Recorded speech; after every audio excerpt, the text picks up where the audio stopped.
Think coloring is just for kids? Think again. Coloring books are one of the latest items to join the ever-growing list of kid things co-opted by grown-ups. But the adult coloring craze isn't all just fun and games. Recent brain research shows that you can indeed color your way to calm. Joanna Basford is credited with launching the adult coloring book movement. Her debut book, Secret Garden, was published in 2013 and was the first commercially successful coloring book. It has sold more than 11 million copies to date.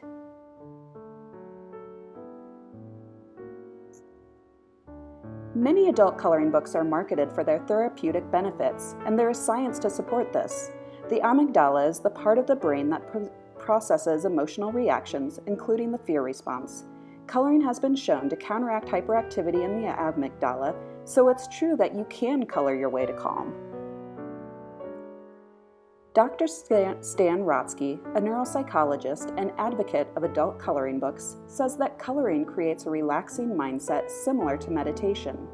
Coloring allows us to switch off our brains from other thoughts and distractions and be able to focus on the moment.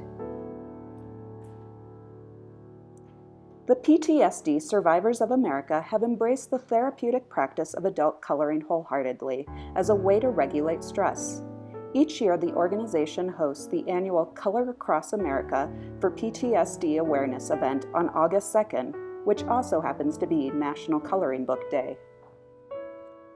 While many art therapists utilize coloring books as a therapeutic technique within their clinical practices, it's important to note that coloring alone is not art therapy. Art therapy is much more comprehensive and is built on the relationship between the client and the therapist.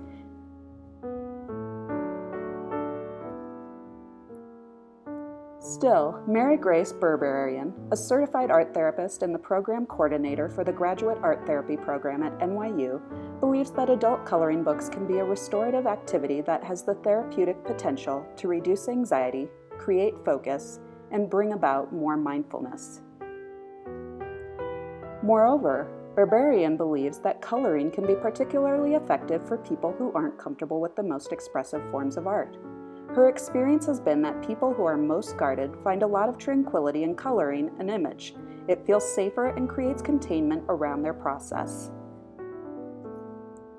New York Times bestselling author Jenny Lawson has written about her struggles with depression, anxiety, and ADD. Her newest book, You Are Here, is part self-help and part memoir, but mostly it's an adult coloring book filled with drawings Jenny created while trying to ease her own anxiety.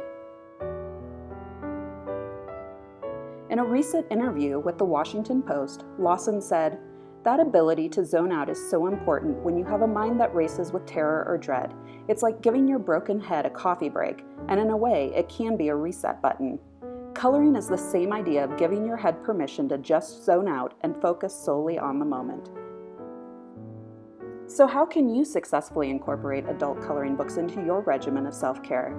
Brooklyn, New York-based art therapists Drina Fagan and Nadia Janevsky offer the following 5 art therapy strategies to turn your next coloring session into an opportunity for self-reflection. First, identify your motivation for using an adult coloring book. Are your kids driving you crazy? Are you procrastinating? Do you need a chill-out activity? Understanding why you want to color will help your self-care routine to be more intentional than impulsive. Second, slow down and be in the moment as you color. We often think that being busy and completing tasks are signs of success. Slowing down to color doesn't necessarily support this notion. Shift your paradigm and view coloring as your task to complete. Slow down, stay present, and keep going. Third, choose your coloring page wisely. What do you need in that moment?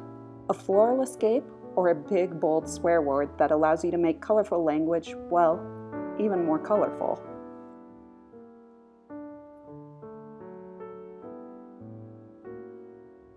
Choose the image that matches your mood.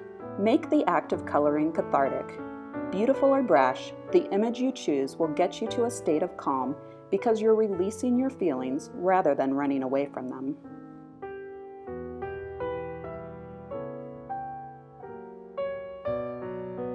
Fourth, Silence the inner critic in your head.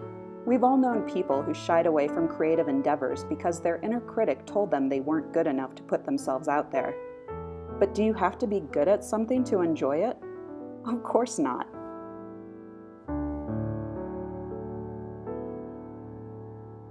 Quiet your inner critic while coloring by talking to yourself in a supportive manner. Say things like, "Hey, now that was a solid color choice," or "Way to color right up to the edge of the page." Acknowledge your effort and decisions.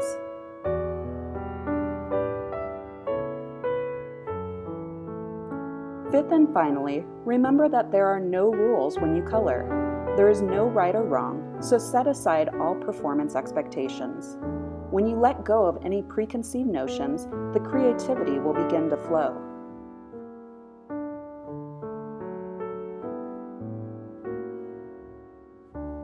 If the lines on the coloring page make you feel comfortable and safe, then stick with it. If you're feeling adventurous, draw your own simple scribble to color. The beauty of art making is that you can take risks and make discoveries with little to no consequence. Personally, I've been a believer in the restorative and therapeutic benefits of adult coloring books for quite some time. Most recently, coloring has helped quiet my mind as I grieve the loss of my younger sister. After all, you can never have too much color in your darkest days.